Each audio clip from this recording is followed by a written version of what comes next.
ఈరోజు మనము గుత్తొంకాయ చేసుకుందాం. దానికి కావాల్సిన మసాలాలన్నీ వేపుకుందాము.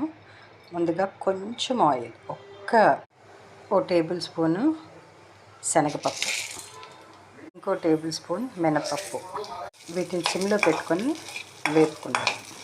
వేగుతుంటే ఒక టీ స్పూను ధనియాలు, ఇంకో టీ స్పూను జీలకర్ర, ఇవి కమ్మటి వాసన వస్తున్నప్పుడు ఓ గుప్పెడు ఎండు కొబ్బరి వేసుకొని వేపుకోవాలి. 2 నిమిషాలు వేగిన తర్వాత ఒక 10 ఎండుమిర్చి వేసుకుందాం.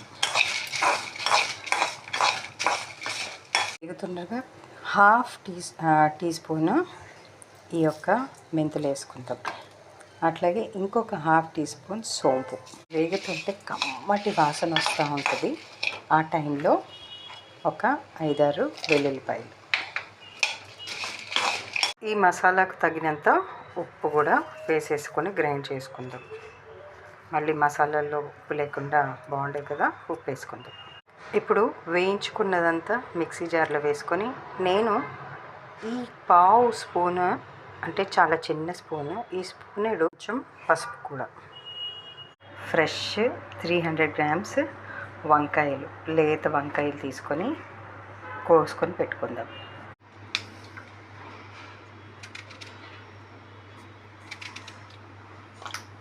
ఈ మిశ్రమాన్ని గ్రైండ్ చేసిన తర్వాత మూత తీస్తే వాసన వస్తుంది, నోట్లో వాటర్ వచ్చేస్తుంది.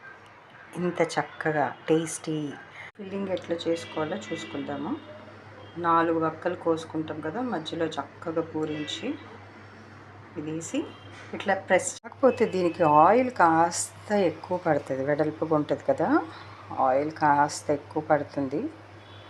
మరీ ఎక్కువ కూడా అవసరం. ఆయిల్ మామూలు వేడెక్కిన తర్వాత ఒక్కొక్కటి వేసేసుకుంటాం.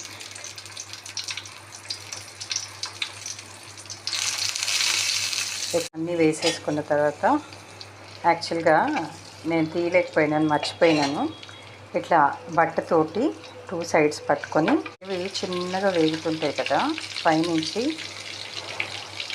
ఉప్పు వేసుకున్నాం, ఉప్పు స్ప్రింకిల్ చేసుకున్నాం. వంకాయలకు ఉప్పు అవసరం కదా, లోపల మసాలా. మధ్య మధ్యలో వీటిని కలుపుతూ ఉండాలి. తిప్పి ఒక్కొక్క దాన్ని ఇట్లా తిప్పి టర్న్ చేస్తూ ఉండాలి.